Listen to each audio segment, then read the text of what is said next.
क्या क्या देखा था अपन ने? पहली चीज तो ग्रोथ को अपन ने डिफाइन करना था, तो अपने मतलब समझ गया था, लिखना बाकी था, तो लिख लेंगे पॉइंट्स पहले। तो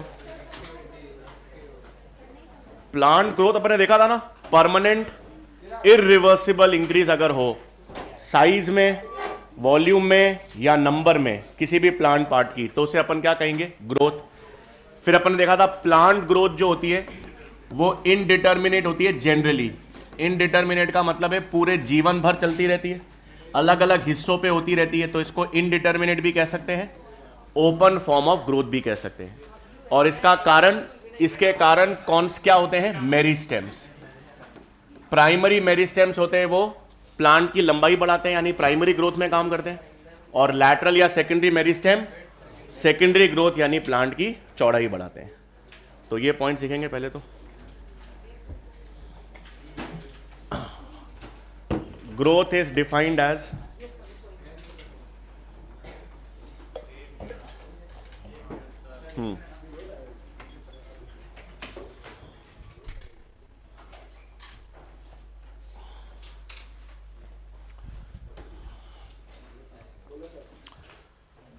growth is defined as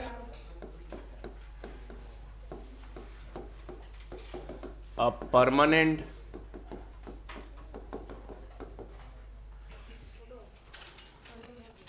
क्या हुआ? ये आगे क्यों हटा दी? हटाई हुई थी।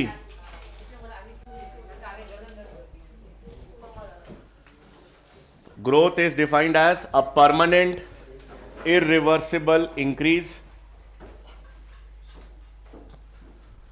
is defined as permanent comma irreversible increase in the size, number, permanent irreversible increase in the size, number or volume of a plant cell, tissue और प्लांट पार्ट। इसे ऑन कराना है, उधर से ऑन है, नहीं उधर से।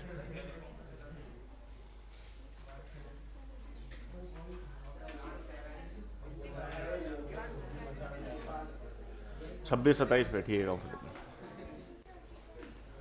ठीक है, तो growth is defined as an permanent irreversible increase in the size, number और volume of a plant cell, tissue or any plant part. Plant cell, tissue or any plant part. फिर next point, growth in a living part. Growth in a living part is always accompanied by metabolism. Growth in a living part is always accompanied by metabolism.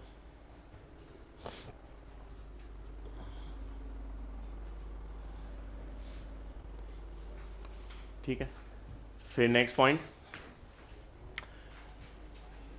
Plant growth. Plant growth continues throughout the entire life of the plant.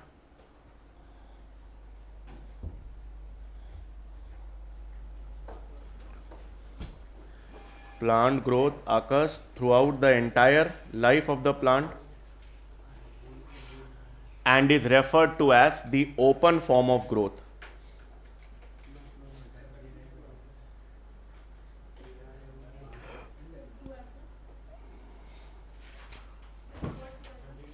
And is referred to as the open form of growth throughout the life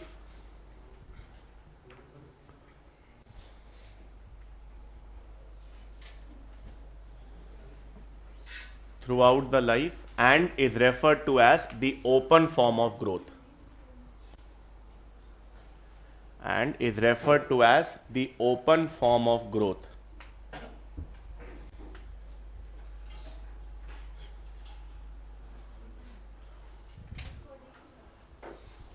Next point, plant growth is usually indeterminate.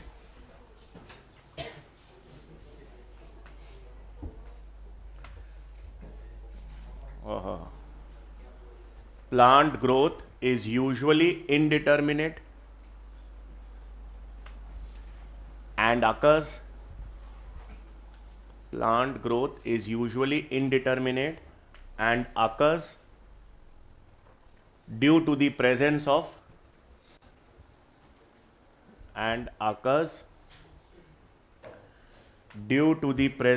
meristems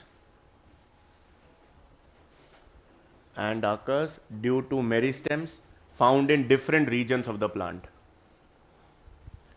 and occurs due to meristems found in different regions of the plant.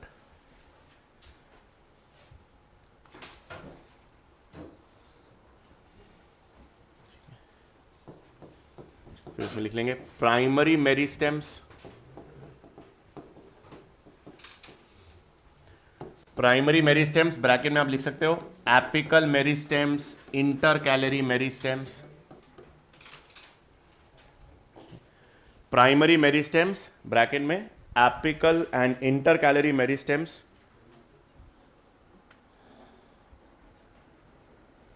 Are responsible for primary growth. Primary growth का मतलब plant की लंबाई बढ़ना और secondary growth मतलब plant की चौड़ाई बढ़ना. तो प्राइमरी मेरिस्टेम्स कौन से होते हैं ब्रैकेट में apical and intercalary meristems are responsible for primary growth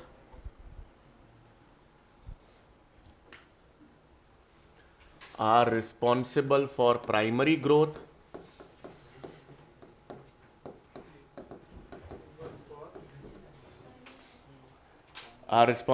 primary growth and secondary meristems bracket में लिख लेंगे lateral meristems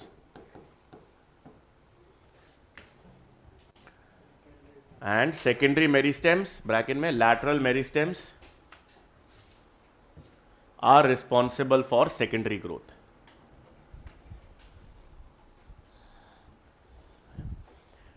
Lateral meristems are responsible for secondary growth.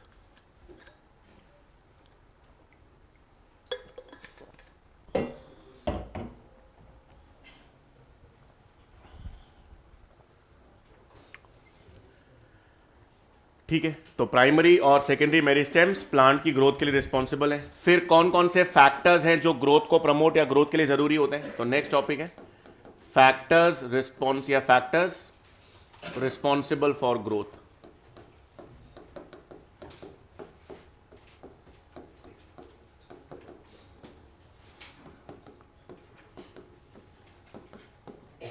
अब चार फैक्टर्स हैं जो मतलब आसान है, चार फैक्टर है जो प्लांट ग्रोथ या किसी भी ग्रोथ के लिए रिस्पॉन्सिबल होंगे. कौन कौन सा? वाटर, ऑक्सीजन, न्यूट्रिएंट्स और टेम्परेचर. तो चार फैक्टर्स होते हैं जो किसके लिए रिस्पॉन्सिबल होते हैं? ग्रोथ के लिए. कौन कौन से? वाटर क्यों जरूरी है? मीडियम एंजाइम एक्टिविटी के लिए मीडियम प्रोवाइड करेगा और टर्जिडिटी, पानी सेल के अंदर जाता है तभी वो सेल साइज में इंक्रीज होता है. ऑक्सीजन क्यों चाहिए? रेस्पिरेशन या एनर्जी के लिए. न्यूट्रिएंट्स मैक्रो और माइक्रो न्यूट्रिएंट्स चाहिए प्रोटोप्लाज्म को ग्रो करने के लिए. और टेम्परेचर ऑप्टिमम टेम्परेचर चाहिए ताकि एंजाइम्स सही काम कर सके. तो फैक्टर्स रिस्पॉन्सिबल फॉर ग्रोथ, पहला water.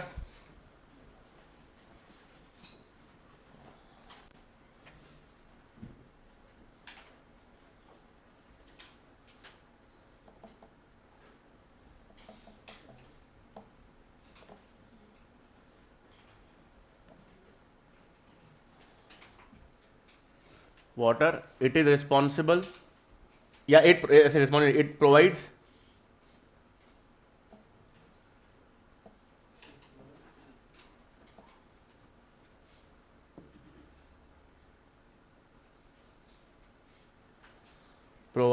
medium for enzyme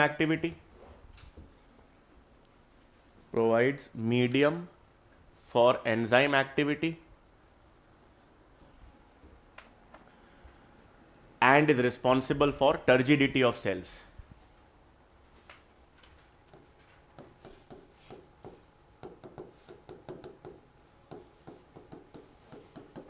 And is responsible for turgidity of cells.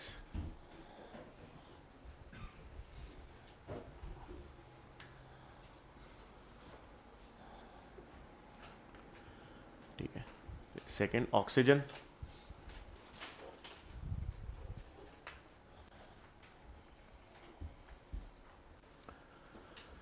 Oxygen is required for respiration or energy requirement.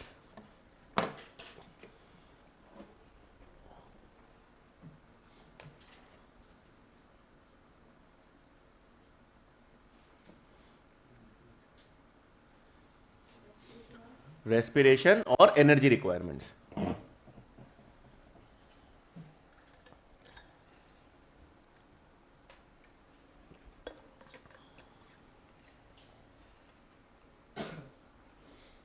तीसरा, nutrients.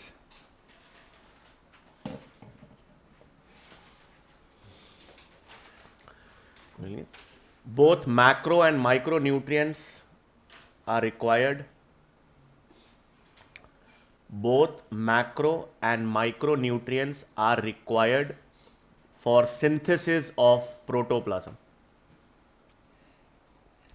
Both macro and micronutrients are required for synthesis of protoplasm. For synthesis of protoplasm.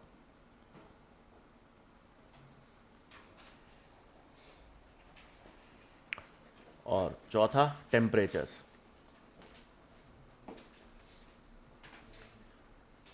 Optimum temperatures are required for enzyme activity.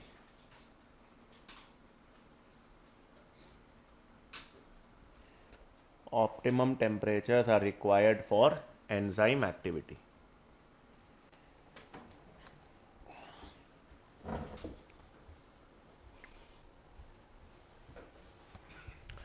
ठीक है, तो ये सारे factors growth के लिए responsible थे. फिर मेजरमेंट ऑफ ग्रोथ.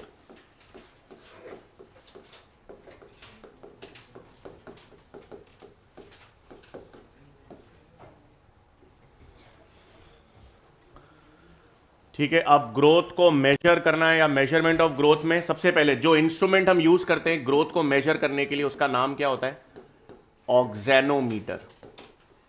तो पहले तो लिख लेंगे, instrument use to measure growth.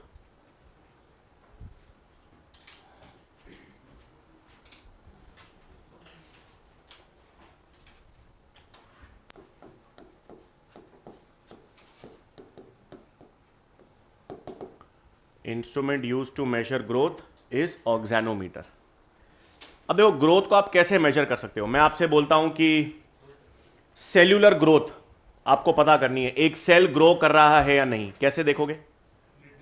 उसका प्रोटोप्लाज्म ग्रो कर रहा है कि नहीं. उसमें प्रोटोप्लाज्म की ग्रोथ हो रही है, मतलब सेल की ग्रोथ हो रही है.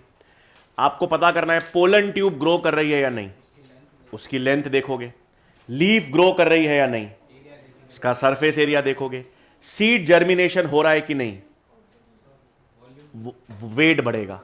तो इसका मतलब हर एक तरीके से, मतलब लेंथ इंक्रीज हो रही है, इसका मतलब ग्रोथ है. सरफेस एरिया बढ़ रहा है, मतलब ग्रोथ है. वेट बढ़ रहा है, इसका मतलब ग्रोथ है. सेल की संख्या बढ़ रही है, मतलब ग्रोथ है. और सेल्यूलर लेवल पर ग्रोथ का मतलब है प्रोटोप्लाज्म इंक्रीज हो रहा है. तो ये सारे पैरामीटर्स हैं.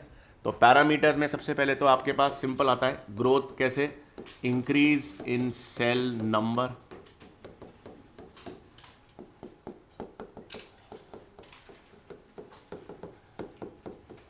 इंक्रीज इन प्रोटोप्लाज्म, ये होती है सेल्यूलर ग्रोथ.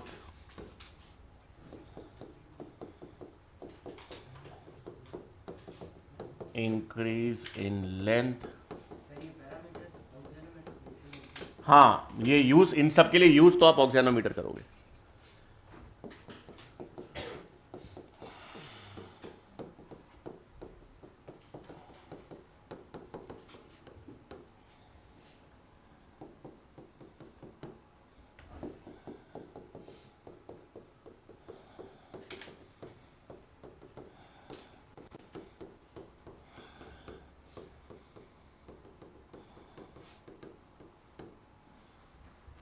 ठीक है, तो ये सारे पैरामीटर्स हैं ग्रोथ के लिए. प्रोटोप्लाज्म में वृद्धि हो रही है, लेंथ बढ़ रही है, सरफेस एरिया बढ़ रहा है, वेट बढ़ रहा है, ये सब ग्रोथ का रिफ्लेक्शन है।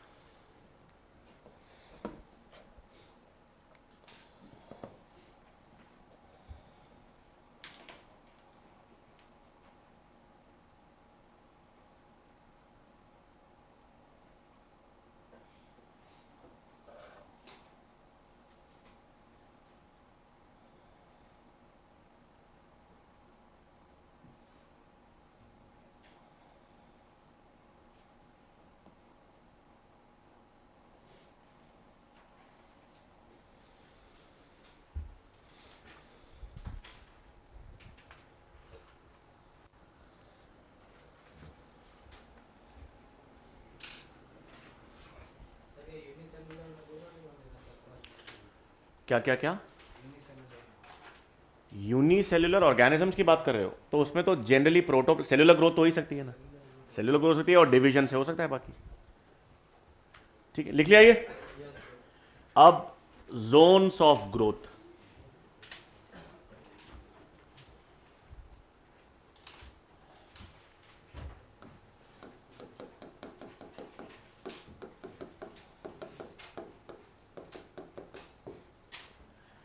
अब देखो ये अलग अलग ग्रोथ के जोन्स कैसे आइडेंटिफाई करते हैं, इसके लिए एनसीईआरटी ने हमारे पास क्या दे रखा है, वो एक रूट टिप बना के दे रखी है।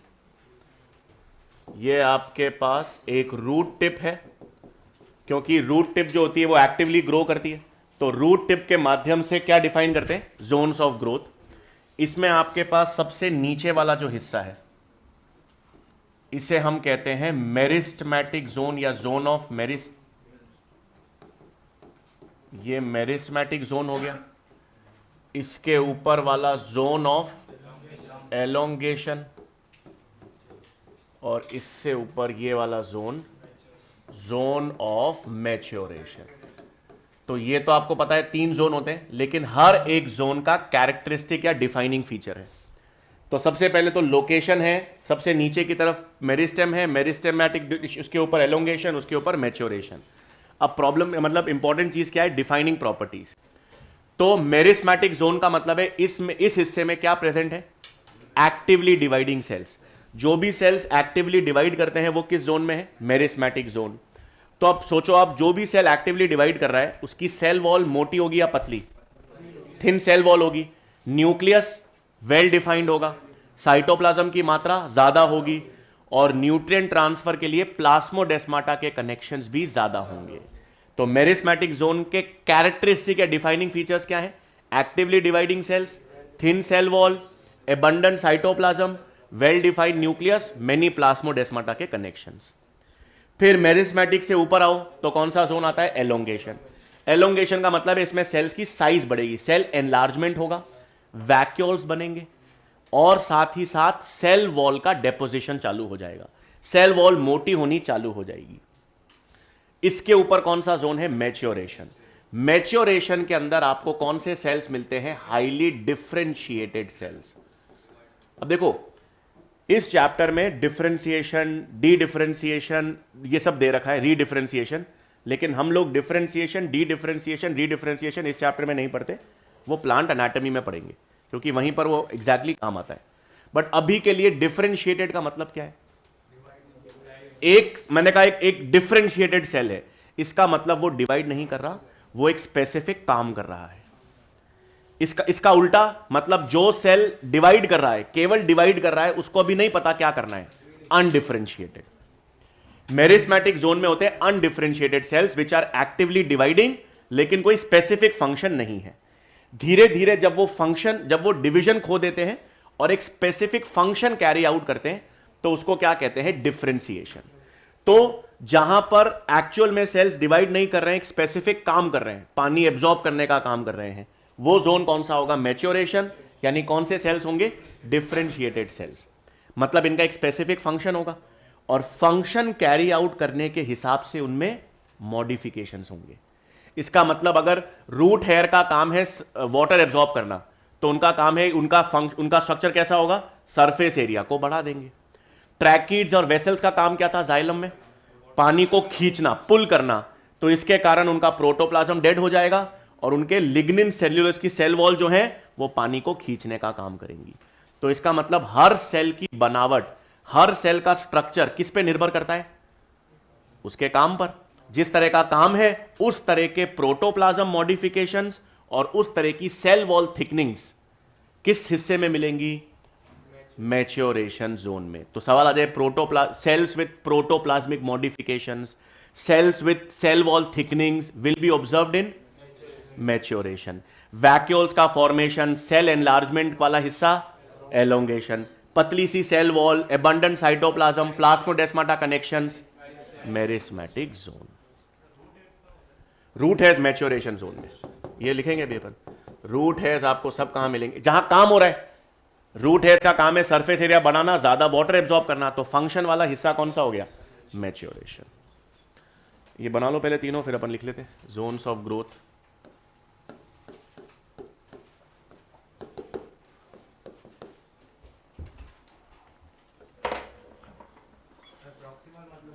हाँ,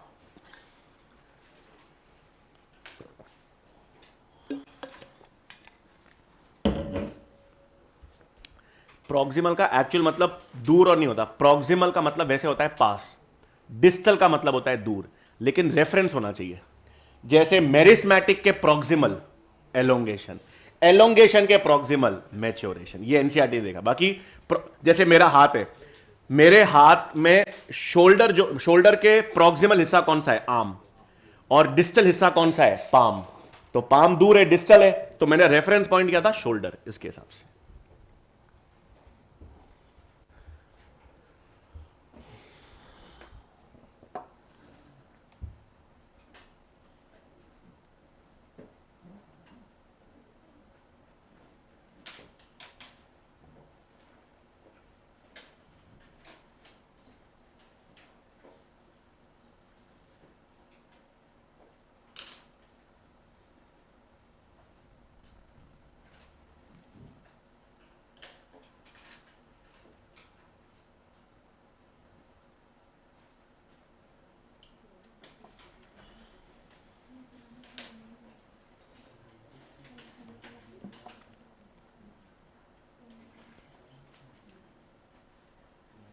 लिखें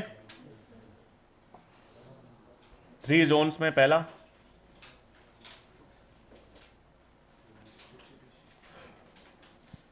जोन ऑफ मेरिस्टेम या मेरिस्मैटिक जोन, कुछ भी।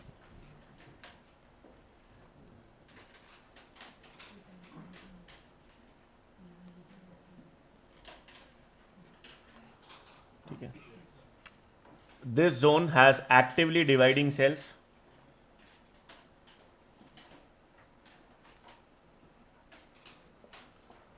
this zone has actively dividing cells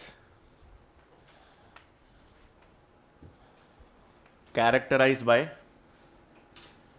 this zone has actively dividing cell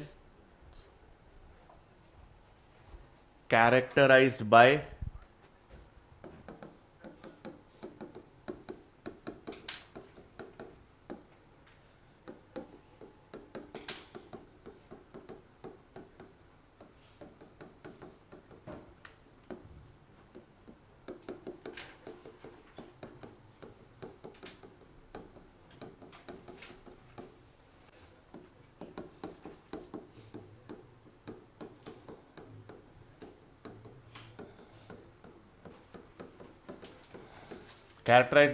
thin cell wall, well defined nucleus, abundant cytoplasm और many plasmodesmata connections.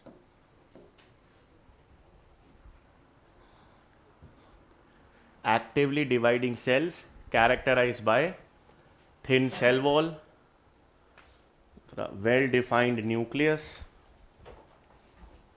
abundant cytoplasm और चौथा many plasmodesmata connections.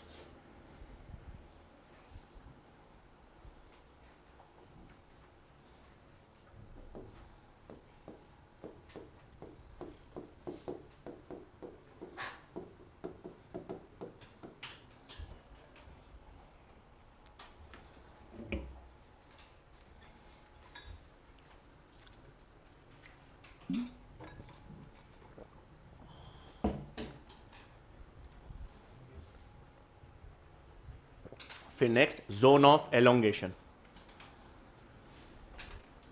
सेकेंड आएगा zone of elongation. हाँ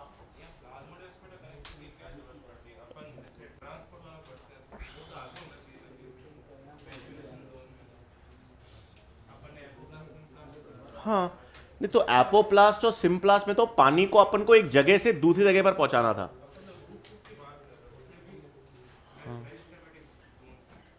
नहीं मैंने देखो, ये नहीं है कि यहां पे प्लाज्मोडेस्माटा कनेक्शन नहीं होंगे, कम हो जाएंगे। मतलब रेफरेंस इन तीनों में से रिलेटिवली सबसे ज्यादा कहां जरूरत पड़ेगी, क्यों? क्योंकि यहां पर प्लाज्मोडेस्माटा दो फंक्शन कैरी आउट कर रहा है। एक फंक्शन तो प्लाज्मोडेस्माटा का है कि वाटर और मिनरल्स को ट्रांसपोर्ट करना, उतने प्लाज्मोडेस्माटा कनेक्शन तो हर हिस्से में मिलेंगे। एपोप्लास्ट और सिम्प्लास्ट वाला कनेक्शन, एपोप्लास्ट सिम्प्लास्ट सिर्फ एक पाथवे है, एक रास्ता है, ब्रिज है, जो मिनरल्स और वाटर को ऊपर वाले पार्ट तक भेज रहा है, ठीक है। अब हर सेल को जो एक्टिवली डिवाइड कर रहा है उसको खुद को भी तो मिनरल ज्यादा चाहिए, तो वो एक रोड तो जा रही है। एक गांव जाओ आप, तो एक तो मेन हाईवे है, मेन हाईवे जो कनेक्ट कर रहा है एक गांव से दूसरे गांव को, और बाकी ऐसे छोटे छोटे रास्ते भी हैं जो गांवों के अंदर जा रहे हैं।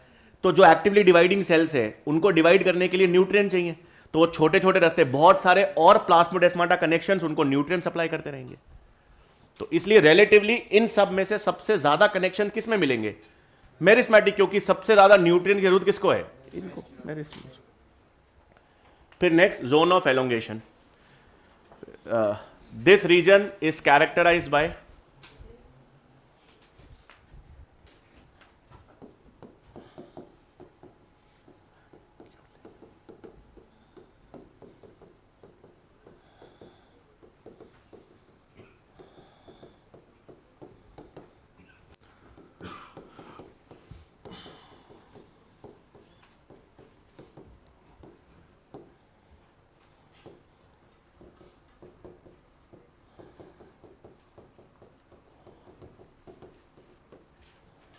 तो zone of elongation, this zone is characterize by तीन चीजें, वैक्यूल फॉर्मेशन यानी वैक्यूलेशन, सेल एनलार्जमेंट और cell wall deposition.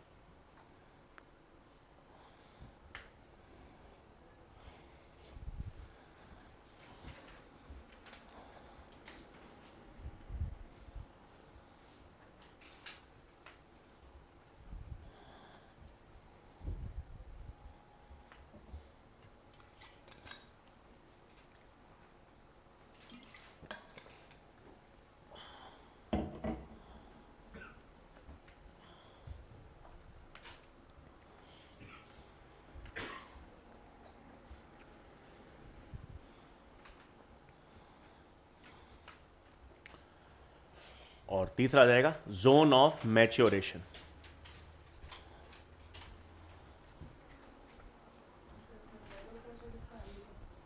Turgor pressure किसका जाय होगा? एलोंगेशन में, क्योंकि वैक्यूल्स बन रहे हैं, पानी के कारण वैक्यूल्स बढ़ेंगे, तो टर्जिडिटी एलोंगेशन वाले। और तीसरा आ जाएगा अपने पास zone of maturation, this region has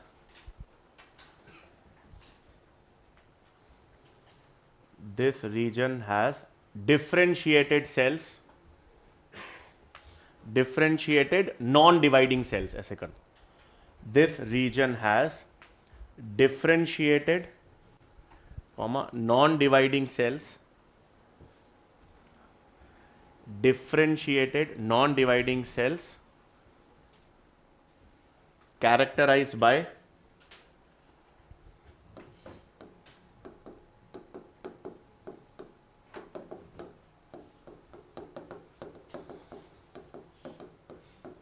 protoplasmic modifications,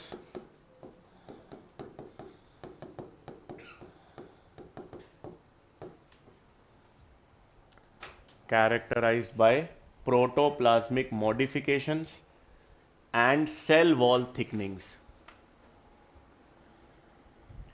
characterized by protoplasmic modifications and cell wall thickenings। इसमें दो नोट याद रखना है जोन में। सबसे पहले तो रूट हेयर्स आपको किस हिस्से में मिलेंगे? मैच्योरेशन में। दूसरा, ये सारा मॉडिफिकेशंस किस बेसिस पर होगा? उनके फंक्शन के बेसिस पर होगा। तो पहला नोट लिख लेंगे एक तो इसमें, root hairs are found in zone of maturation, और ये लिख लो यूनिसेल्युलर रूट हैज, क्योंकि रूट हैज यूनिसेल्युलर होते हैं। Unicellular root hairs are found in the zone of maturation. Unicellular root hairs are found in the zone of maturation। और दूसरा note,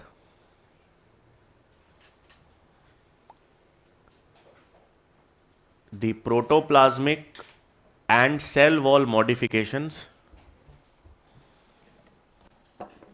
the protoplasmic and cell wall modifications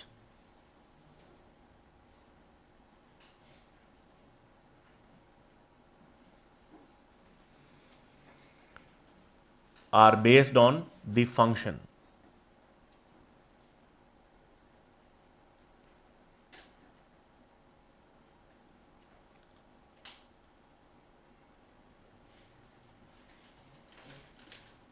ठीक है, based on the cells function, ऐसा कर दो। इसमें example लिख लेंगे।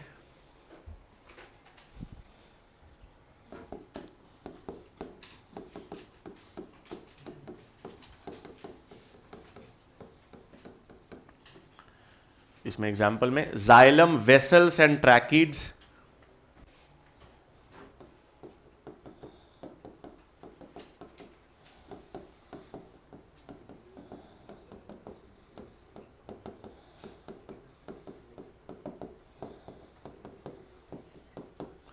xylem vessels and tracheids have thick elastic lignocellulosic cell wall।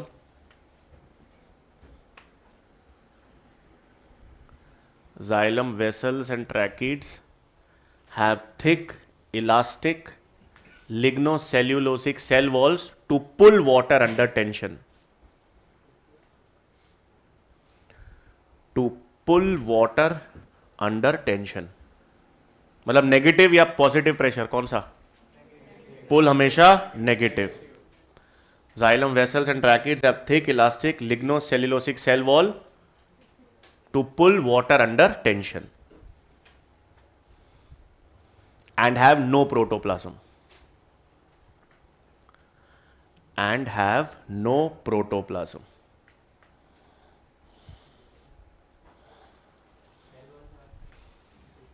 To pull water under tension and have no protoplasm। ठीक है, तो ये अपने पास जोन, 3 जोन हो गए और तीनों जोन के कैरेक्टरिस्टिक फीचर्स आपको ध्यान में रखने। फिर आएगा नेक्स्ट ग्रोथ रेट्स।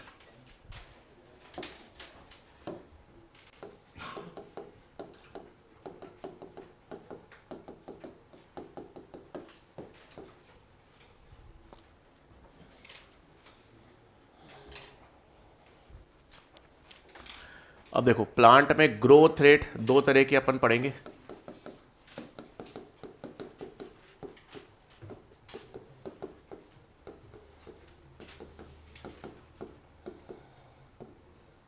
एक एरिथमेटिक ग्रोथ रेट,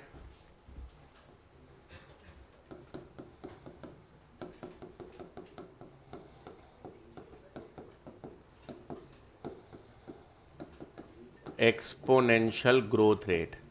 ये आपने सेल डिवीजन में पढ़ा भी होगा। मतलब एरिथमेटिक का मतलब है एक सेल है, एक सेल डिवाइड करके कितने सेल्स बनाता है? 2। लेकिन उस 2 में से एक सेल डिवाइड नहीं करेगा, आगे केवल एक ही करेगा। तो केवल यही डिवाइड करेगा, तो पहला सेल तो डिवाइड कर नहीं रहा, ये डिवाइड करेगा, डिवाइड करके फिर कितने सेल्स बनाएगा? 2। 2 में से फिर एक सेल डिवाइड नहीं करेगा, एक ही डिवाइड करेगा। तो इसका मतलब एक डिवीजन से कितने सेल्स बने? 2।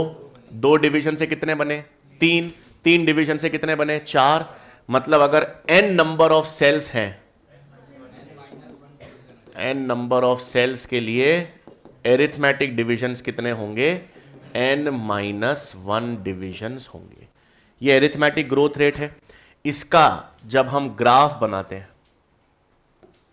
मतलब टाइम t ले लेते हैं, यहां पर ग्रोथ के लिए एल लेंथ ले ली, तो इसका ग्रोथ या इसका आपके पास ग्राफ कैसा आता है, स्ट्रेट लाइन आता है। मतलब अगर आपको लेंथ एट टाइम टी बतानी है तो original length plus R T, R आपके पास ग्रोथ रेट कहलाती है। तो पहला लिख लेंगे एरिथमेटिक, और ये कहां देखा जाता है, इसका सबसे इंपॉर्टेंट एग्जाम्पल, शाबाश, ये देखी जाती है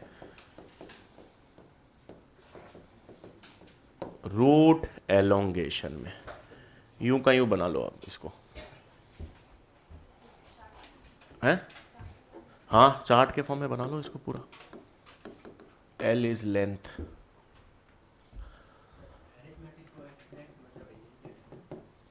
एरिथमेटिक को कहते हैं अंक गणिकी, और एक्सपोनेंशियल कहते हैं चर घातांकी। एक्सपोनेंशियलिस्ट चर या चिर घातांकी, अंक गणिकी कहते हैं एरिथमेटिक को। हाँ, तो अंकों का गणित, एरिथमेटिक मैथमेटिक्स से बात है, एक से दो, दो से तीन, ये एरिथमेटिक नंबर गेम। मतलब अंकों की गणित। हाँ हाँ, सिंगल डिवाइडिंग सेल्स या रूट एलोंगेशन, क्योंकि रूट एलोंगेशन में एक ही सेल डिवाइड करता है।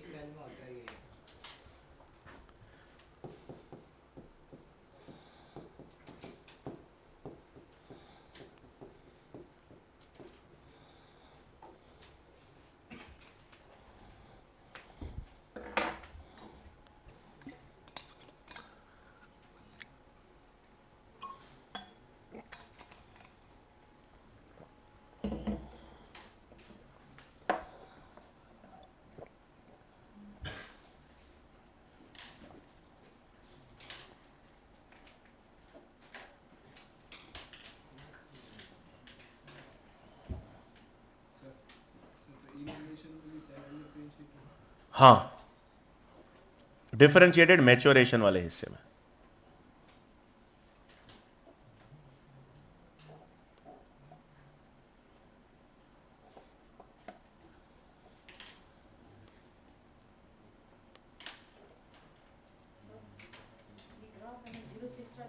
इनिशियल कोई भी लेंथ जीरो थोड़ी होगी, हम एक मान के चलते हैं शुरुआत में कुछ लेंथ पहले से प्रेजेंट है। जीरो से इसलिए चालू नहीं कर रहे क्योंकि हम इनिशियल लेंथ को जीरो नहीं मान रहे, इसलिए।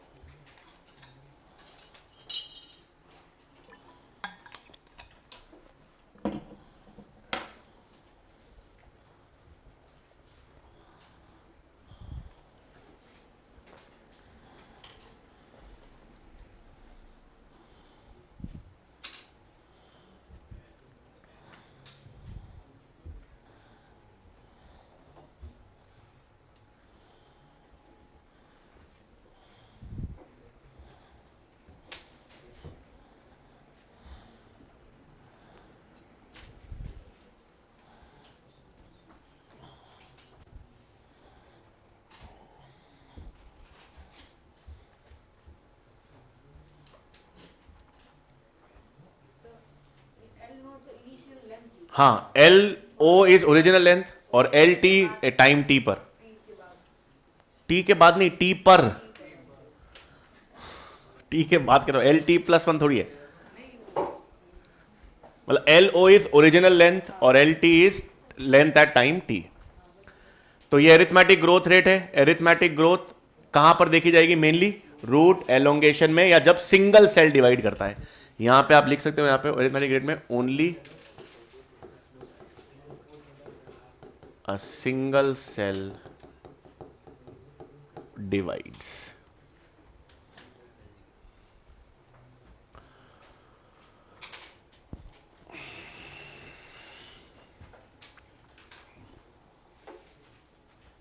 ले लो आगे, ये तो बना लिया। अब दूसरा अपने पास यहां पर लिख जगह नहीं है, एक्सपोनेंशियल ग्रोथ रेट।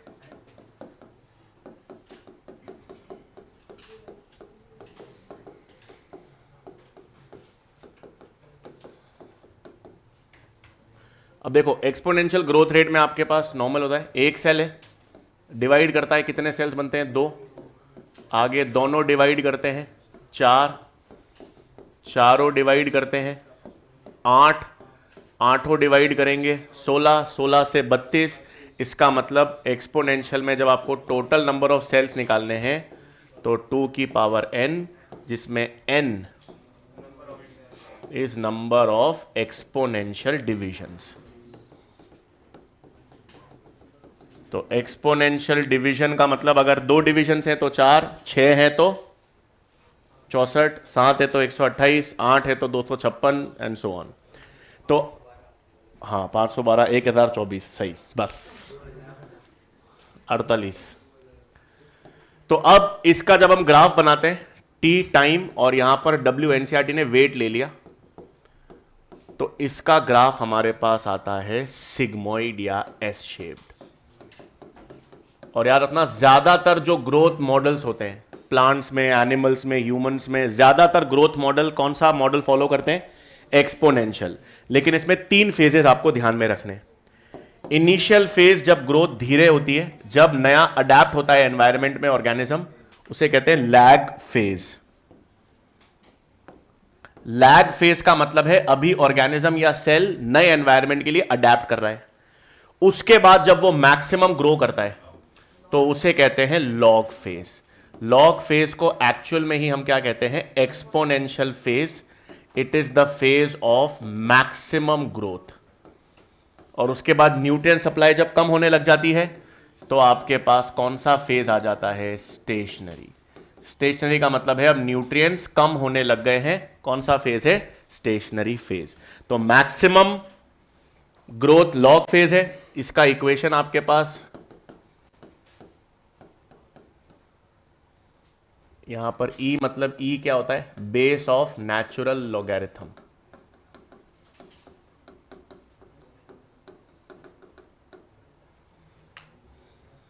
बना लो। इसके एग्जाम्पल सब मान लो।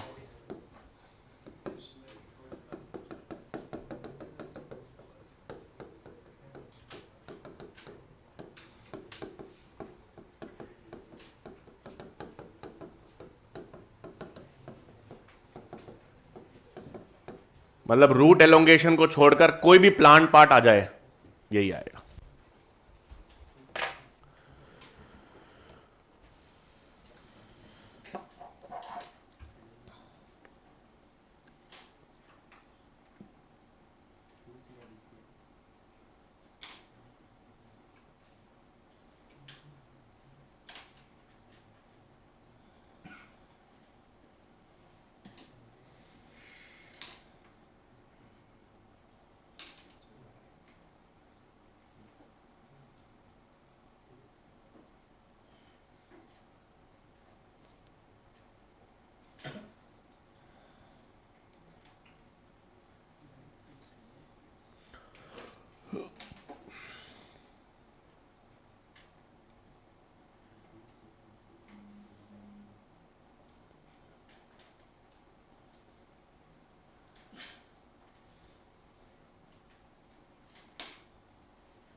ये oogenesis पढ़ते हो ना आप?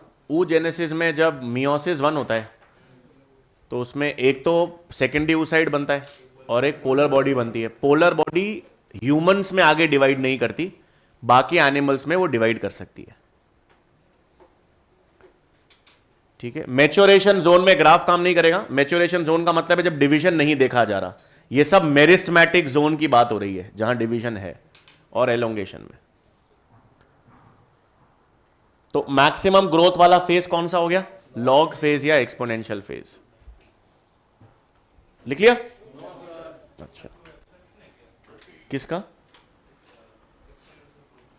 का एक्सेप्शन है ना फिर रूट एलोंगेशन। हाँ, पर वो मियोसिस है ना, ये एक्चुअली माइटोटिक डिवीजन है। ये सवाल पूछा था उसमें, वो तो मियोसिस हो रहा है उसमें, इसलिए अलग चीज है वो। ये सब माइटोटिक डिवीजन है ना, सोमैटिक सेल्स में हो रहे हैं, हर प्लांट पार्ट में, हर बॉडी सेल में हो रहे हैं, उसकी बात हो रही है। मियोसिस तो सिर्फ जर्म सेल्स में होते हैं।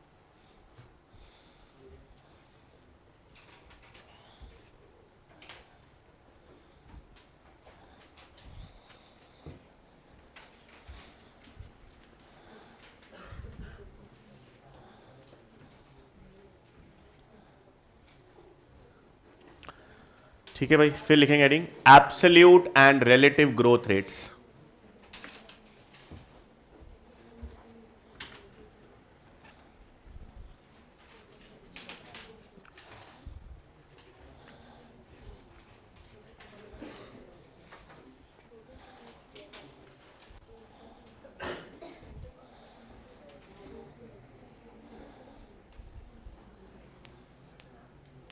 ले लो आगे।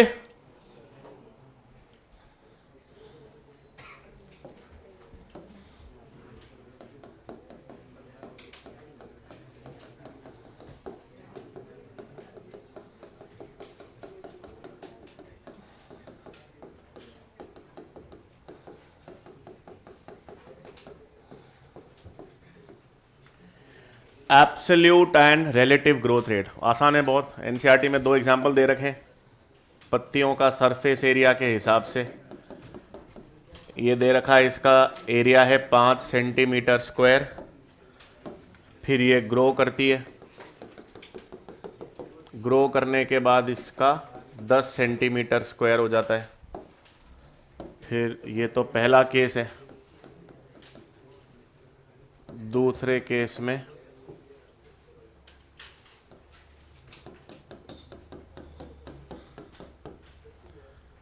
ये 50 सेंटीमीटर स्क्वायर है,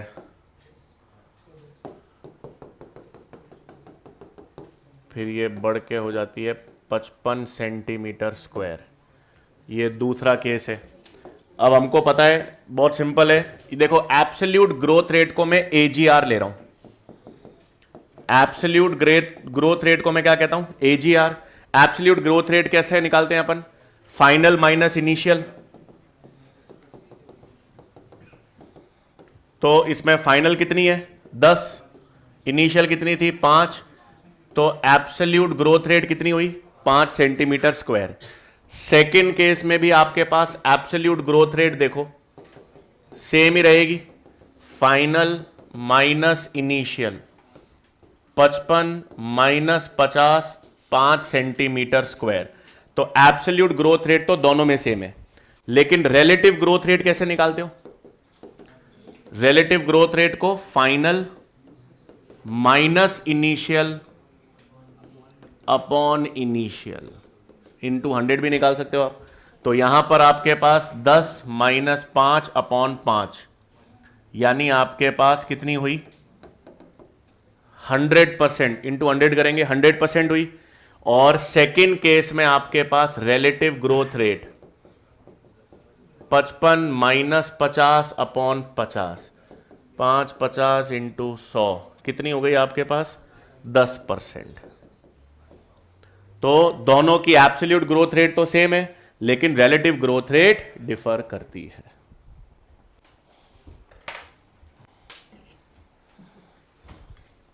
AGR एब्सोल्यूट ग्रोथ रेट है, RGR रिलेटिव ग्रोथ रेट है।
नहीं होते ना रिलेटिव।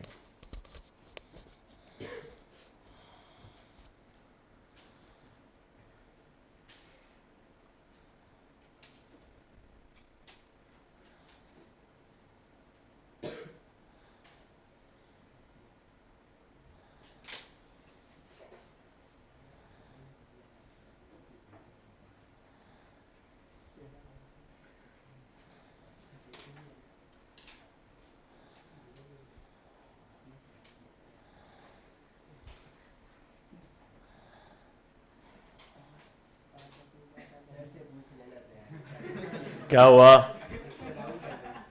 क्या?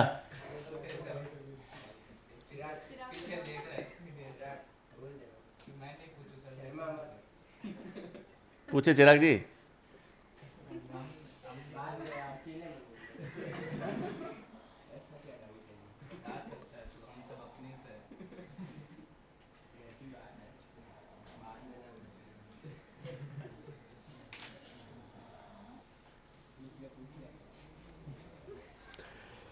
बन गया?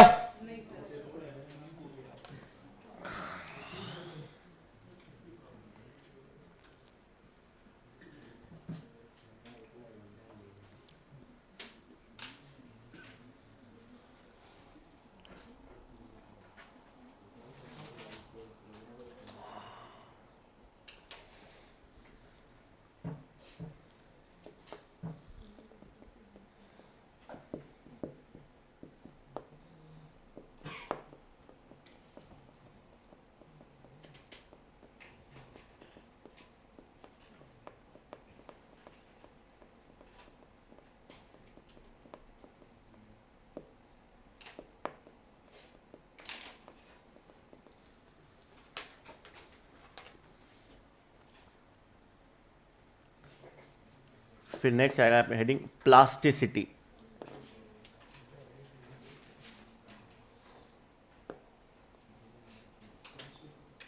प्लास्टिसिटी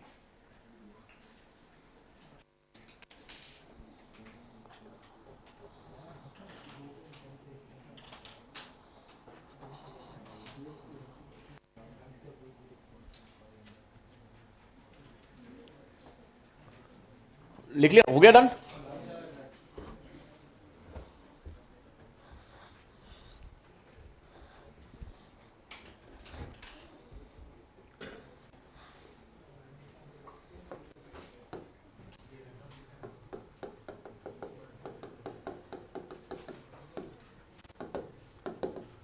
अब देखो प्लास्टिसिटी का मतलब क्या है यहां पर। अपन प्लांट के किसी भी स्ट्रक्चर की बात करें, और एनसीईआरटी में स्पेसिफिकली दे रखा है प्लांट में अगर आपको स्ट्रक्चर स्टडी करना है तो लीफ का स्ट्रक्चर देख सकते हो।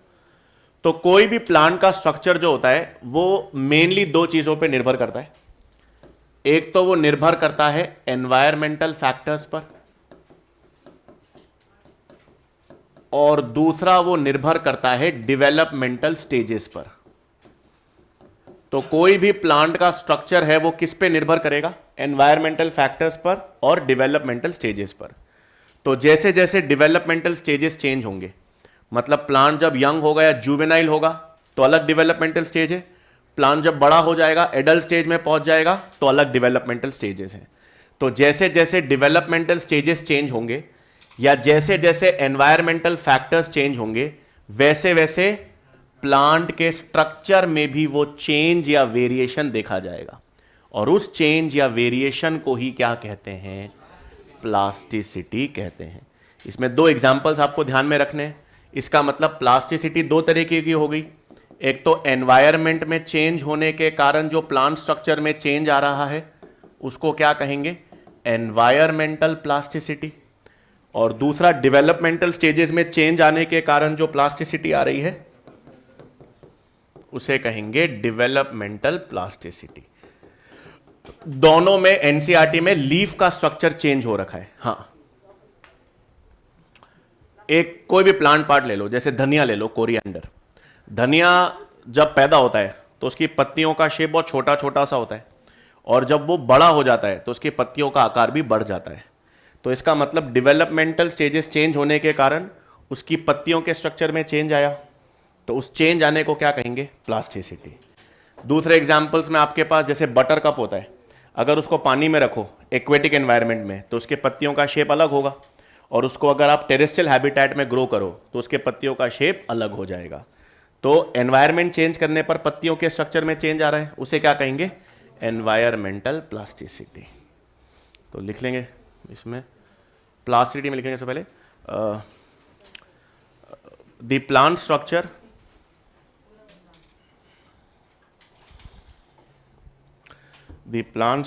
is dependent upon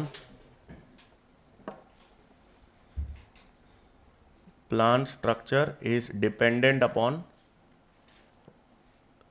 the developmental stages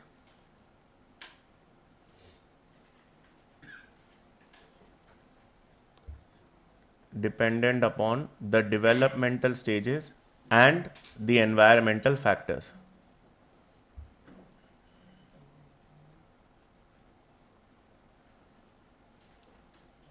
And environmental factors.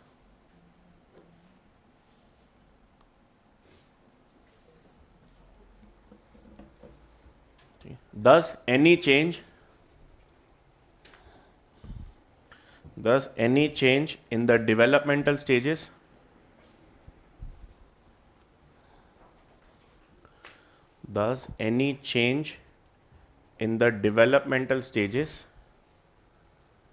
or the environmental conditions, thus any change in the developmental stages or environmental conditions causes a change or variation in the plant structures. Causes a change or variation in the plant structures.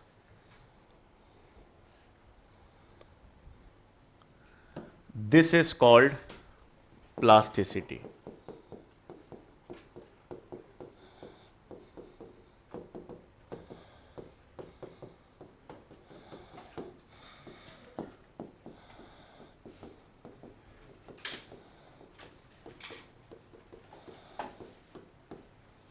ठीक है, दो तरह की होगी। Environmental plasticity किस में देखी जाएगी? बटर कप में। और डेवलपमेंटल प्लास्टिसिटी देखी जाती है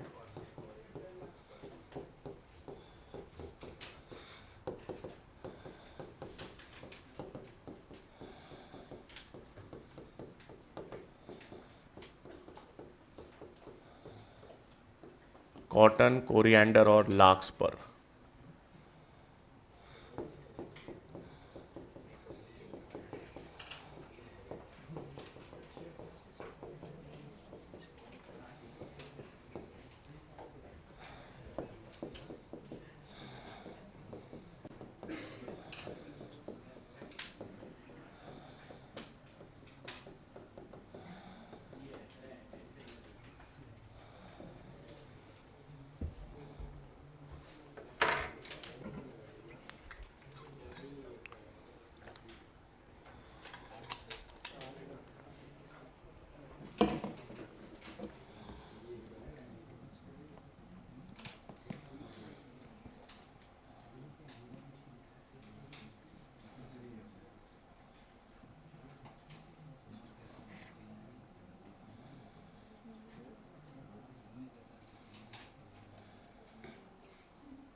लार्क्स पर, मुझे भी नहीं पता कैसा होता है, ये प्लांट होता है, LARKSPUR,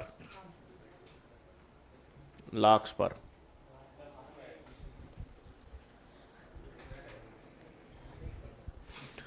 ठीक है, तो डेवलपमेंटल स्टेजेस मतलब जुवेनाइल और एडल्ट स्टेज में कौन सी प्लास्टिसिटी होगी, डेवलपमेंटल, और एक्वेटिक और टेरेस्ट्रियल एनवायरमेंटल कंडीशन चेंज होंगे तो एनवायरमेंटल प्लास्टिसिटी। एग्जांपल्स याद रखने, एनवायरमेंटल प्लास्टिसिटी किसमें देखा जाएगा, बटर कप में, और डेवलपमेंटल प्लास्टिसिटी किसमें देखी जाएगी, कॉटन, कोरिएंडर और लार्क्सपर में।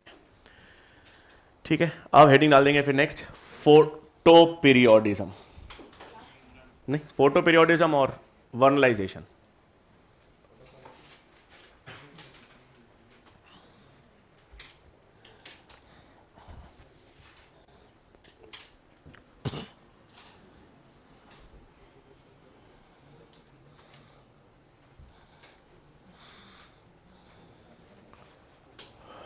ले लूं आगे, नहीं,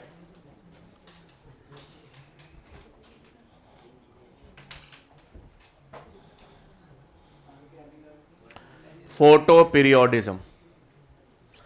यार मिनरल न्यूट्रिशन वाला पढ़ोगे क्या यार चैप्टर, यार उसमें आधी चीजें तो पढ़ी हुई है अपन ने, सारे मिनरल्स और उनके फंक्शंस तो कहीं बोर होंगे यार 2 दिन और।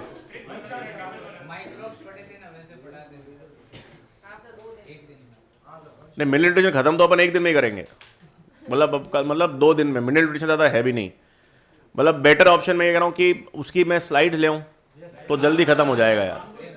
न्यूट्रिएंट मैं लिखूंगा उसके, उससे बेटर है कि जो लिखा हुआ ही है मेरा वो उसका पैनल PDF ले आएंगे और फटाफट याद कर लेंगे, मतलब उससे।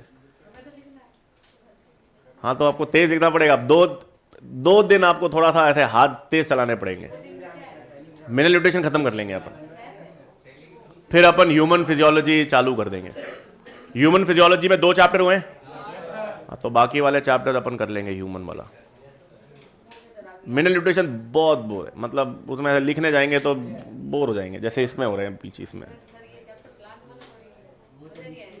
क्यों यार, फोटोसिंथेसिस, रेस्पिरेशन, क्यों रेस्पिरेशन, फोटोसिंथेसिस, ट्रांसपोर्ट, तीनों समझने वाले।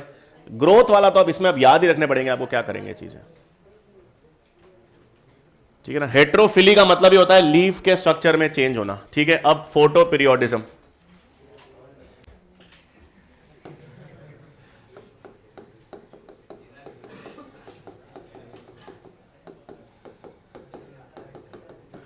ह्यूमन फिजियोलॉजी में डाइजेशन हो गया है और breathing and exchange of gases, अच्छा 2 वाले दोनों, ठीक है 5। और अभी आपका चल क्या रहा है, इकोलॉजी। इसका मतलब 12th में ह्यूमन रिप्रोडक्शन हो गया, रिप्रोडक्टिव हेल्थ हो गया, सेक्सुअल रिप्रोडक्शन एंजियोस्पर्म्स वो नहीं हुआ है, अच्छा तो 2। फिर जेनेटिक्स हो गया, मॉलिक्यूलर बायोलॉजी हो गया, एवोल्यूशन हो गया, अच्छा ये पूरा यूनिट हो गया। बायोटेक्नोलॉजी वाला पूरा यूनिट हो गया, माइक्रोब्स इन ह्यूमन वेलफेयर वाला हो गया, और इकोलॉजी चल रहा है। स्ट्रेटेजी फर्जी चैप्टर है, गधे घोड़े उल्लू जान, वो मतलब स्ट्रेटेजीज में इतना है क्या, भेड़ बकरियां तो हैं यार, बी कीपिंग और हाउ कीपिंग फर्जी है, मतलब 12th में आपका ऑलमोस्ट वाला इकोलॉजी चल रहा है। 11th में सेल वाला यूनिट पूरा, बायोमोलिक्यूल्स हो गया, सेल स्ट्रक्चर हो गया, सेल डिवीजन हो गया, प्लांट फिजियोलॉजी पूरा हो गया, मतलब हो जाएगा अपना नेक्स्ट वीक में। नहीं प्लांट फिजियोलॉजी, वो वाले स्ट्रक्चर वाले यूनिट नहीं, प्लांट फिजियोलॉजी वाला पोर्शन क्या, 5 चैप्टर वाला ये वाला जो है। ह्यूमन अपन अब भी कर लेंगे नेक्स्ट, फिर अपना मेजर जो बचेगा वो क्लासिफिकेशन वाला यूनिट बचेगा, और मॉर्फोलॉजी, एनाटॉमी और स्ट्रक्चरल ऑर्गेनाइजेशन वाला बचेगा। हाँ मतलब फरवरी तक तो खत्म कर लेंगे, 15 फरवरी तक सिलेबस हो जाएगा पूरा। ओके हाँ, तो पहली चीज तो फोटो पीरियोडिज्म का कॉन्सेप्ट दिया किसने था, गार्नर और एलार्ड ने।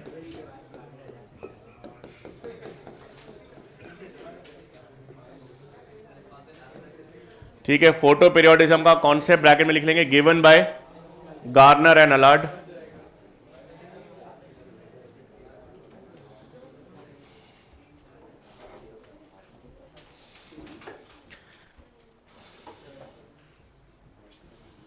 हाँ, देखो अंग्रेजी में प्रोनाउंसिएशन में हमेशा याद रखना, जब जब दो शब्दों से मिलकर कोई वर्ड बना होगा तो उसका प्रीफिक्स को लंबा खींचते हैं और सफिक्स को एकदम छोटा कर देते हैं। इंडियंस हम लोग क्या करते हैं, हम लोग प्रीफिक्स और या तो प्रीफिक्स और सफिक्स को बराबर बोलते हैं या सफिक्स को हम लंबा खींच देते हैं। इकोलॉजी नहीं, इकोलॉजी। जो सफिक्स होता है वो हमेशा हम हर बार में छोटा हो जाता है। गवर्नमेंट नहीं होता, गवर्नमेंट। हमेशा जब दो शब्दों से कोई चीज बनी हो तो prefix would always be longer और सफिक्स हमेशा छोटा हो जाता है। बायोलॉजी, लोजी पुला बोलना ही नहीं है, सोशियोलॉजी। तो सोशियो को करो, बायो को आप करो, लास्ट जो है जो सफिक्स है वो हमेशा क्या हो जाता है, छोटा हो जाता है। मतलब ये प्रोनाउंसिएशन का पहला रूल है कि जब आप सफिक्स कर रहे हो तो सफिक्स को हमेशा छोटा बोलो। और बाकी तो अंग्रेजी साइंटिफिक लैंग्वेज है नहीं, अंग्रेजी में बहुत गलत, मतलब it is not a scientific language. जब मर्जी साइलेंट हो जाता है चीजें, जब मर्जी नहीं होती है। साइंटिफिक लैंग्वेज संस्कृत है जो एक बेस, एक मतलब लैंग्वेजेस आना बहुत अच्छी बात है। French is very scientific, Spanish is again scientific, German is scientific. कुछ कुछ लैंग्वेजेस बहुत साइंटिफिक हैं। इसलिए जिन लोगों को ऐसे वेरिड लैंग्वेजेस आती हैं, मतलब उनका आईक्यू जनरली हायर होता है, क्योंकि उतना इंग्लिश में तो क्या है कि ठीक है, it is the most spoken language, मतलब आपको कम्युनिकेट करना हो तो आसानी रहती है क्योंकि वो सब समझ सकते हैं। लेकिन फिर भी वो साइंटिफिकली इतनी अच्छी लैंग्वेज नहीं है, बहुत कमियां हैं उसमें, बहुत गलत, मतलब आप लॉजिक से अंग्रेजी नहीं देख सकते। हाँ, अंग्रेजी के वो टर्म्स जो लैटिन और ग्रीक से डिराइव्ड है वो बढ़िया है। एपी, हाइपो, हाइपर, तो उससे आपको मालूम चल जाता है, क्योंकि अंग्रेजी का बेस तो ग्रीक और लैटिन रहा है। ग्रीक और लैटिन से जो भी वर्ड्स डिराइव हुए थे वो बढ़िया हैं, वो लॉजिकली साइंटिफिकली प्रूवन है। लेकिन जो खुद ने जोड़ दिए, स्टेशनरी को शॉप को स्टेशनरी को कहते हैं, वो ये जाती नहीं, वही रहती है। नहीं तो ग्रोसरी शॉप को स्टेशनरी शॉप कौन कहता है? आप लोग कहते होंगे, कहते तो नहीं ऐसे कोई, तो आपको मर्जी है कुछ भी कह दो किसी को भी यार। किसको कहते हैं ग्रोसरी शॉप को? कोई स्टेशनरी शॉप नहीं कहता।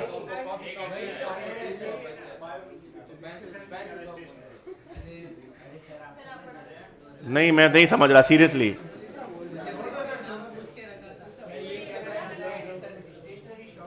हाँ, नहीं कहते वो, मैं तो जोक पा रहा है। स्टेशनरी का मतलब होता है वो सारा इंस्ट्रूमेंट्स या सारा अपैरेटस जो लिखने या पेपर से संबंधित हो। जो स्टेशनरी शॉप का मतलब है जहां पर आपको पेपर, पेंसिल, सारे इंस्ट्रूमेंट जो पेपर पर लिखने लायक हों या पेपर पर काम करने लायक हों, उनको कंबाइंड स्टेशनरी कहते हैं। इसलिए वहां पर स्टेशनरी का मतलब यह नहीं है कि जहां पर रुक जाती है चीजें।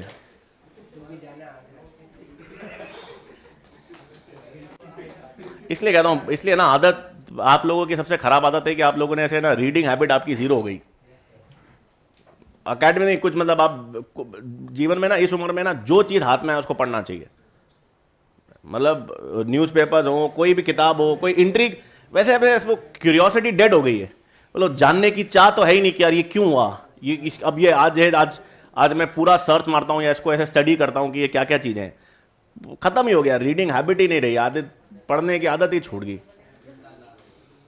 ये पढ़ी आपने ऐसे स्कूल अपने क्या पढ़ी होगी आपने? आची सी ऐसे कॉमिक बुक्स तो पढ़ी है, चाचा चौधरी, अकबर बीरबल पढ़ी है। अभी अभी करंटली 11वीं 12वीं में ऐसे क्या पढ़ते हो? कोई किताब पढ़ते हो? क्या पढ़ते हो? एक मिनट सीरियसली, हु रीड्स? क्या पढ़ते हैं आप? गुड। और कौन पढ़ता है? हाँ, न्यूज़पेपर, हाँ बढ़िया। और हाँ, और हाफ गर्लफ्रेंड पढ़ी आपने? अच्छा, घर पे पढ़ी थी मैंने, ये पढ़ी था, पढ़ी नहीं थी। पढ़ी है लेकिन पढ़ी नहीं है। कौन सी? ऑलकेमिस्ट पढ़ ली? 2 बार ऑलकेमिस्ट। आपने क्या पढ़ा? अरे एक मिनट शांत हो, बोल रहे कुछ। भगवत गीता गुड यार, पूरा पढ़ा है आपने, बट फिर भी काफी गुड यार, वेरी नाइस। भगवत गीता एक वो कोई बोल रहा है बीच, मेरे को इनको तक यहां तक भी नहीं आ रही आवाज। क्या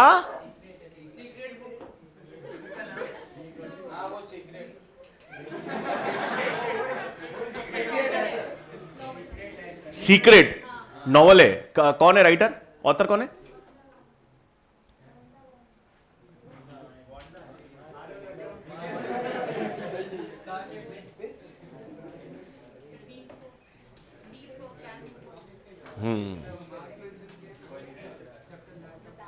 सटल आर्ट ऑफ, हाँ, अरे वाह, गुड यार। दीक्षित जी बढ़िया किताबें पढ़ते हैं आप, शाबाश। हाँ बढ़िया, एनसीईआरटी पढ़ते हैं, ठीक है। अच्छा एक मिनट, अब दो तीन टर्म्स पढ़ लो पहले तो।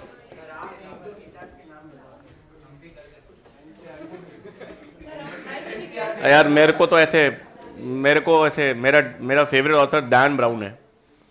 डैन ब्राउन की सारी किताबें पढ़ी है मैंने, मतलब दा विंची कोड, फिर उसके बाद एंजल्स एंड डीमंस, फिर डिजिटल फोर्ट्रेस, उस पर दोनों डिजिटल फोर्ट्रेस, फिर अभी मतलब उसकी जितनी किताबें हैं वो मैंने पढ़ी है। बाकी तो ऑलकेमिस्ट तो सबने पढ़ी है। एक मैंने वो बहुत पढ़ी थी, वो अगर आपको सुधा करिए, अच्छा आपको ट्यूसडेज विद मौरी एक किताब है, बहुत अच्छी है, छोटी सी है और जल्दी पढ़ सकते हो आप। जापानी एनिमे, अच्छा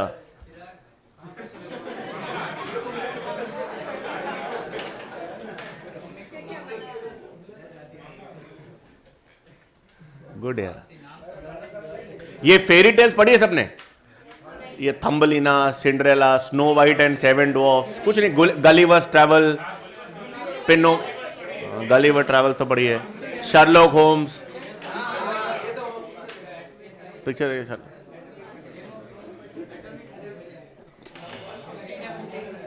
हम्टी डम्टी फेरी टेल नहीं है। फेरी टेल का मतलब होता है जिसकी एंडिंग हैप्पी एंडिंग हो। हम्टी डम्टी में हैप्पी एंडिंग का, टूट गया, वो बिखर गया।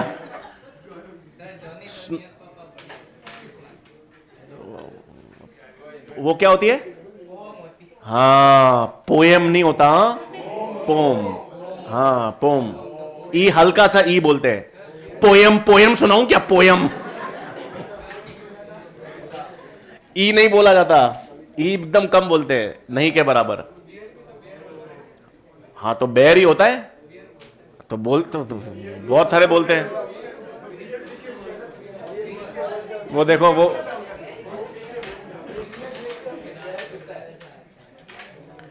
हाँ एक पहले तो फोटो, दो टर्म्स लिख लो। फोटो पीरियोडिज्म में पहले तो दिन और लाइट का जो रिलेटिव पीरियड होता है, 12 घंटे दिन 12 घंटे रात, उसको हम कहते हैं फोटो पीरियड। और उस फोटो पीरियड के रिस्पॉन्स में प्लांट फ्लावर करता है, और उस रिस्पॉन्स को हम क्या कहते हैं? Photo periodism. तो पहले तो लिख लेंगे the relative length of day and night,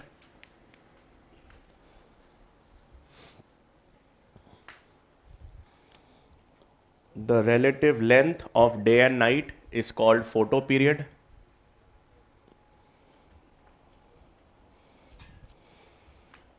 The relative length of day and night is called photoperiod, and the response of plants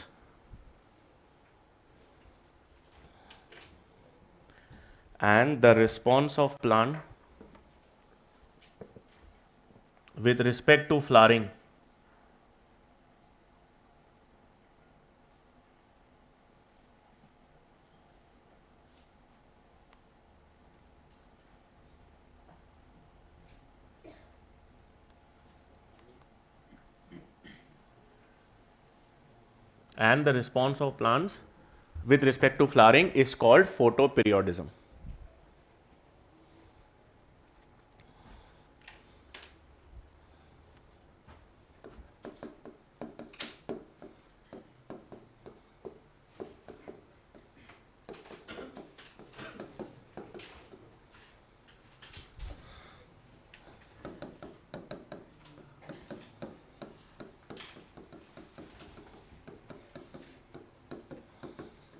ठीक है, अब देखो बेसिकली कॉन्सेप्ट आप समझ लो, मतलब आसान है। Long day plan, short day plan लिख हम लेंगे बाद में। तो तीन तरह के प्लान्स होते हैं। तीसरे प्लांट होते हैं डे न्यूट्रल प्लांट्स, जिनको दिन और रात का फर्क नहीं पड़ता फ्लावरिंग के लिए। बेसिकली हमारे पास दो तरह के प्लांट्स हैं, लॉन्ग डे प्लांट्स और शॉर्ट डे प्लांट्स। नाम में ही काम है इनका। लॉन्ग डे प्लांट्स का मतलब है इनको ज्यादा लाइट चाहिए होगी फ्लावरिंग के लिए, और शॉर्ट डे प्लांट्स का मतलब है इनको ज्यादा लाइट नहीं चाहिए फ्लावरिंग के लिए। बेसिक सिस्टम 24 घंटे का होता है। जो अपना सिरकाडियन रिदम है वो 24 आवर्स का है, जिसमें 12 घंटे दिन का समय होता है, 12 घंटे रात का समय होता है। अब जनरली लंबे दिन कब होते हैं? गर्मियों में। इसका मतलब गर्मियों के समय, समर में आपके पास दिन लंबे होते हैं, यानी दिन का ड्यूरेशन 12 घंटे से ज्यादा हो जाता है और नाइट का ड्यूरेशन 12 घंटे से कम हो जाता है। और ठंड में, सर्दियों में दिन छोटे होते हैं, रात बड़ी हो जाती है, यानी क्रिटिकल डे लेंथ जो है वो कम हो जाती है और नाइट टाइम बढ़ जाता है। तो सिंपल सी बात है, ऐसे प्लांट जो समर सीजन में फ्लावर करते हैं, जब दिन की ड्यूरेशन ज्यादा होती है, मतलब जो क्रिटिकल फोटो पीरियड है, नॉर्मली क्रिटिकल फोटो पीरियड क्या हो गया आपके पास? 12 घंटे का हो गया। तो ऐसे प्लांट्स जो तभी फ्लावर करते हैं जब उनका क्रिटिकल फोटो पीरियड या उनका लाइट का ड्यूरेशन क्रिटिकल फोटो पीरियड से ज्यादा हो जाता है, उन्हें क्या कहेंगे? Long day plants. और जो विंटर सीजन में फ्लावर करेंगे, विंटर सीजन का मतलब है ऐसे प्लांट जिनको लेंथ ऑफ डे या लाइट का ड्यूरेशन किससे कम मिले? क्रिटिकल फोटो पीरियड से कम मिलेगा, उसे अपन क्या कहेंगे? Short day plants. बेस ये है, 12 घंटे का दिन होता है, 12 घंटे की रात होती है, तो critical photo period is 12 hours. लेकिन समर सीजन में दिन की लेंथ बढ़ जाती है, लाइट 12 घंटे से ज्यादा की होती है, और जब 12 घंटे से ज्यादा की लाइट, क्रिटिकल फोटो पीरियड से ज्यादा की लाइट अवेलेबल हो और तब प्लांट्स फ्लावर करें, तो उन प्लांट्स को क्या कहेंगे? Long day plants. और ऐसे प्लांट्स जिनको लाइट क्रिटिकल फोटो पीरियड से कम चाहिए, वो कब अवेलेबल होगी? सर्दियों में। सर्दियों के टाइम में जब लाइट का ड्यूरेशन क्रिटिकल फोटो पीरियड से कम होता है, तब जो प्लांट्स फ्लावर करेंगे उसे क्या कहेंगे? Short day plants. ये एक बेस है। अब इसमें बहुत सारे वेरिएशंस हैं। पहला वेरिएशन तो सिंपल सी बात है, अगर लॉन्ग डे प्लांट्स को आप लाइट क्रिटिकल फोटो पीरियड से कम दो, तो उन प्लांट्स में फ्लावरिंग नहीं होगी, क्योंकि उनको light greater than the critical photo period चाहिए। अगर उनको लाइट क्रिटिकल फोटो पीरियड से कम मिलेगी, तो वो प्लांट्स फ्लावर नहीं करेंगे। सेकंड केस ये है, जिन प्लांट्स को लाइट क्रिटिकल फोटो पीरियड से कम मिले, वो किस कैटेगरी में आएंगे? Short day plants. तो मान लो मैं कहता हूं क्रिटिकल फोटो पीरियड है 12 घंटे का, तो इन प्लांट्स को 10 घंटे की लाइट दो तो भी ये प्लांट्स फ्लावर करेंगे। 8 घंटे की लाइट दो तो भी फ्लावर करेंगे। 6 घंटे की दो तो भी। इसका मतलब ये प्लांट्स में फ्लावरिंग लाइट पे डिपेंडेंट ही नहीं है। किस पे डिपेंडेंट है? डार्क पीरियड पर। आप समझ रहे हो? मैं क्रिटिकल फोटो पीरियड 10 घंटे है या क्रिटिकल फोटो पीरियड 12 घंटे का है, तो मैं इनको 4 घंटे की लाइट दूं, 5 घंटे की, क्रिटिकल फोटो पीरियड से कम कितनी भी लाइट दूं, वो फ्लावर कर जाएंगे। तो इसका मतलब उनकी फ्लावरिंग किस पे डिपेंडेंट नहीं है? लाइट पे डिपेंडेंट नहीं है। किस पर है? एक अनइंटरप्टेड डार्क पीरियड पर।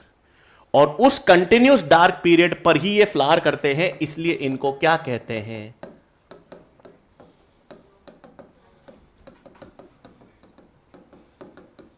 Long night plants. तो अब इसमें वेरिएशन कैसे आ सकते हैं? आपको दे रखा है एक एसडीपी है, मतलब ये ठीक है,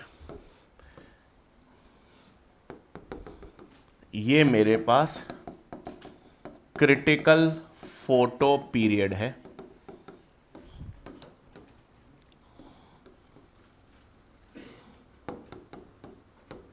ये लाइट पीरियड, ये डार्क पीरियड।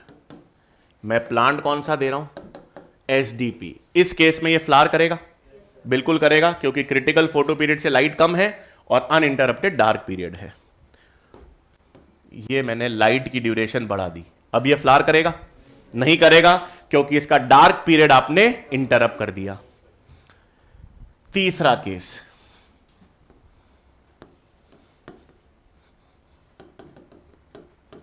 अब ये फ्लावर करेगा नहीं, क्योंकि आपने अनइंटरप्टेड डार्क पीरियड में बीच में लाइट घुसा दी। तो इसको डार्क पीरियड मिल तो रहा है लेकिन बीच में अनइंटरप्टेड नहीं मिला, इंटरप्ट हो गया लाइट से, तो अब ये फ्लावर करेगा नहीं करेगा। मैंने आपको बनाया एक LDP, लॉन्ग डे प्लांट, ये दिया क्रिटिकल फोटो पीरियड, लाइट, ये प्लांट फ्लावर करेगा नहीं करेगा, क्योंकि इसमें क्रिटिकल फोटो पीरियड से लाइट कम है। अब ये फ्लावर करेगा बिल्कुल करेगा, क्योंकि इसमें क्रिटिकल फोटो पीरियड से ज्यादा की लाइट है। तो LDP में जो फ्लावरिंग है वो डायरेक्टली किसके प्रोपोर्शनल हो गई, लाइट पीरियड के। जितनी ज्यादा लाइट उसको मिलेगी क्रिटिकल फोटो पीरियड से, उतना वो फ्लावर करेगा। और शॉर्ट डे प्लांट्स में लाइट के प्रोपोर्शनल फ्लावरिंग है ही नहीं, क्योंकि लाइट तो क्रिटिकल फोटो पीरियड से कम होनी चाहिए, कितनी भी हो फर्क नहीं पड़ रहा, एक अनइंटरप्टेड डार्क पीरियड मिलना चाहिए। और उस अनइंटरप्टेड डार्क पीरियड के बीच में अगर लाइट आ गई तो भी वो प्लांट फ्लावर नहीं करेगा। और जिन प्लांट्स को फर्क नहीं पड़ता लाइट और डार्क का फ्लावरिंग के लिए, उनको हम क्या कहेंगे, डे न्यूट्रल प्लांट्स कहेंगे। ठीक है, कल ये खत्म कर लेंगे, 10 मिनट लगेंगे, और फिर नया चैप्टर कल मिनरल न्यूट्रिशन भी चालू कर तो देंगे। इसमें